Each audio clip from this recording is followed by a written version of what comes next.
কোনো বেগানা পুরুষের দিকে তাকাই নাই, কোনো মিথ্যা কথা বলি নাই, নামাজ ছাড়ি নাই, রোজা ছাড়ি নাই, কোনো গুনার কাজ করি নাই। এই ছেলে যখন জন্মগ্রহণ করেছে, করার পরে ছেলে যখন দুধের জন্য কান্না করত, আমি প্রথম ওযু করতাম, ওযু করে 2 রাকাত নামাজ পড়ে তারপরে ছেলেকে দুধ খাওয়াইছি। তাই আমার বিশ্বাস, আমার এই ছেলে কোনোদিন যুদ্ধের ময়দানে কাপুরুষের মতো ফিরে আসবে না, হয়তো রণাঙ্গনে কি হয়ে যাবে, শহীদ হয়ে যাবে, আর নাইলে বীর পুরুষের মতো আসবে। তাই সন্তান যদি এরকম লালন পালন করতে হয়, সে সন্তান যেখান থেকে জন্মগ্রহণ করে সেটা হলো হাফিজ হুজুর রহমতুল্লাহ আলাইহি বলতেন, মা বোনদেরকে কুদরতি কারখানা, কারখানা যদি ভালো হয় প্রোডাকশন ভালো হবে। তাই কারখানা ভালো করতে হলে, কারখানা হলে মেয়েরা, এই মেয়েদের শিক্ষা যদি ভালো হয় তাহলে সন্তান ভালো হবে, সন্তান ভালো হলে সমাজ ভালো হবে, দেশ ভালো হবে। তাই এই মাদ্রাসাগুলোর বিকল্প কোনো প্রতিষ্ঠান নেই। এই মাদ্রাসাগুলোর সাহায্য সহযোগিতা করবেন। এই মাদ্রাসাগুলো যতক্ষণ থাকবে আপনার দিন থাকবে, শরীয়ত থাকবে, আল্লাহ রসুল থাকবে এবং এই পৃথিবীও থাকবে। তাই আল্লাহ তাআলা কোরআনের মধ্যে বলেন, আয়াতটা পড়েছি অর্থ করে শেষ করে দেব। আল্লাহ তাআলা বলেন, ইন্না নাহনু নাযালনা যিকরা ওয়া ইন্না লাহু লাহাফিজুন। আমি কোরআন নাযিল করেছি, কোরআনের হেফাজত কে করবে? আল্লাহ। আল্লাহ কি আসমান থেকে নাযিল হইয়া করবেন? ফেরেশতা দিয়ে করবেন? কেমনে হেফাজত করবেন?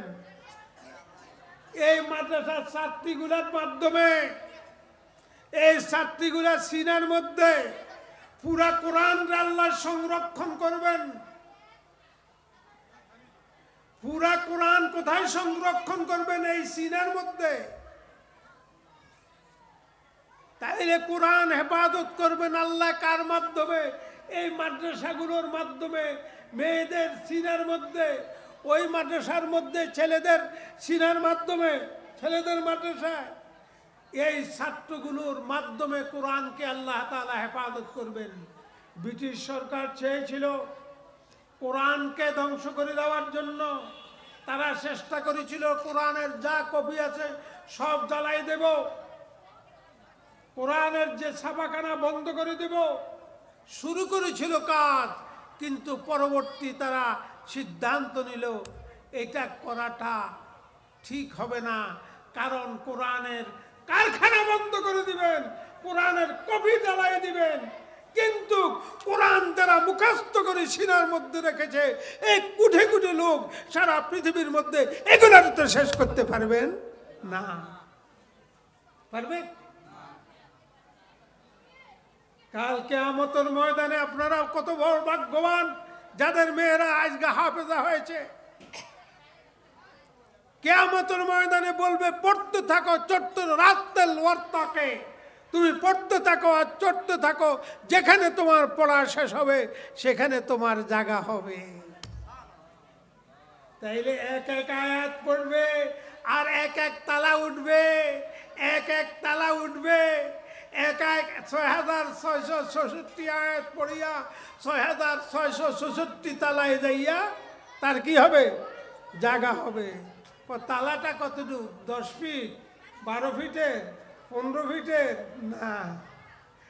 মাল্লা উযুনুন সামিআত ওয়ালা আইনুন রাআত ওয়ালা খাতারা আলা কলবি বাশার। এমন বেহেশতের এক এক তালা এত উঁচু, এত বড়, কোনো কান কোনোদিন শুনে নাই, কোন চোখ দেখে নাই কোনোদিন, কোন অন্তর কোনোদিন কল্পনা করে নাই। এই পৃথিবীর তালার মতো না, এক এক তালা এখান থেকে আকাশ থেকে আরো বেশি উঁচু হবে, এত বড় হবে এক এক তালা। এরকম ৬,৬৬৬ সারা পৃথিবীর মধ্যে কোনো একটা বিল্ডিং হয়েছে ১,০০০ তালার? এখনো হয় না, হবে সম্ভব না। ভারসাম্য রাখতে হবে। তাহলে আমাদের এই ছাত্রীগুলো যারা হাফেজ হয়েছে তাদের মধ্যে, তাদের সিনার মধ্যে পুরা বেহেশত। কি পুরা বেহেশত? তারা আমাদের মাঝে চলাফেরা করে, আমরা মনে করি আমাদের টাকা দিয়ে তারা চলে খায় ফিরে। না, তারা সাধারণ না, তারা আপনার টাকা দিয়ে খাইয়া লালিত পালিত হইয়া লেখাপড়া করা, তারা তাদের সিনার মধ্যে, পুরা সিনার মধ্যে কি রাখছে? কোরআন। কোরআন মানে পুরা বেহেশত, সূরা বেহেশত। তাইলে অনেক বড় ভাগ্যবান আপনারা যারা আজকে নিজের মেয়েদেরকে হাফেজা বানাইছেন, যারা এই মাদ্রাসায় সহযোগিতা করবেন, যারা এই মাদ্রাসা ভালোবাসবেন, তারা সবচেয়ে বড় ভাগ্যবান। কারণ এই মাদ্রাসাগুলো আল্লাহর কোরআনকে সংরক্ষণ করছে। আল্লাহর নাম যতক্ষণ, আল্লাহর কোরআন যতক্ষণ থাকবে পৃথিবীতে, পৃথিবীও থাকবে। আল্লাহর কোরআন নাই, আল্লাহর নাম নাই, পৃথিবীও নাই। তাই আমার আপনার এই মেয়েগুলো যারা এখানে হাফেজা হয়েছে, আমার আপনার মতো ভাগ্যবান ব্যক্তি আর নাই। আপনারা শুনেন নাই মা বাপকে কি পড়াইবে? নূরের টুকি। বাবারি, সূর্যের থেকে আলো বেশি হবে। মা বাপরে যদি এত বড় নূরের টুপি দে যেটা সূর্যের থেকে বেশি আলো, তাইলে যে কষ্ট করে পড়ছে তাকে কি দিবে? চিন্তা করছেন? আল্লাহু আকবার। তাই বন্ধুরা আমার, রাত্রি অনেক হয়েছে, আপনারা কষ্ট করে অনেকক্ষণ বসেছেন। আপনাদের জন্য আমি দোয়া করি, আপনারা আমার জন্য দোয়া করবেন। আল্লাহ তাআলা যেন এই ২৪-এর নব্য স্বাধীনতার মাধ্যমে আমরা নব জাগরণ চাই। আমরা চাই ইনসাফ ভিত্তিক এই দেশে শাসক গোষ্ঠী আসুক, যারা ইনসাফ প্রতিষ্ঠা করবে। তারা কিছু না দিতে পারো, কমপক্ষে ইনসাফ করবে, বেইনসাফি করবে না। সাদাবাজি যেন না হয়, হুঁশিয়ার করে দিচ্ছি।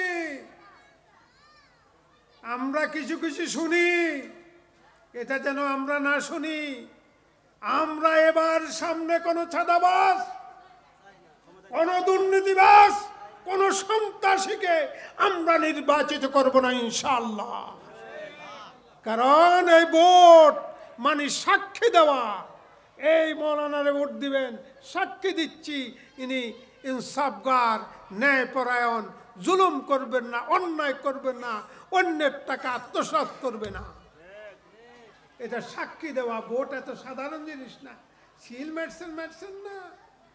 যা করব আমি চুরি ডাকাতি, আপনার ভোটের কারণে আপনার আমল নামায় ওই গুনাহগুলা আপনি পাইয়ে যাবেন। কারণ আপনার কারণে তো আমি এটা হয়েছি।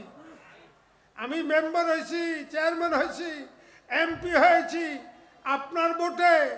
তাহলে আপনার সমর্থনে, আপনি সমর্থন করেছেন আমার চুরি ডাকাতি সন্ত্রাসীর, তাইলে সেগুলো আপনার আমল নামায়ও। কিন্তু আমরা 2 পয়সা খাইলেনও না, জুলুমও করলেন না, অত্যাচারও করলেন না, সন্ত্রাসীও করলেন না, না করেও শুধু ভোট দেওয়ার কারণে আপনার কি হয়ে গেছে? ওই গুনার বাগী হয়ে যাবেন না। তাই খবরদার, চিন্তা করেন। ভোট মানে সাক্ষী দেওয়া। ভোট মানে কি দেওয়া? খালি এমনি করে একটা সিল মারার নাম ভোট না। ভোট মানে সাক্ষী।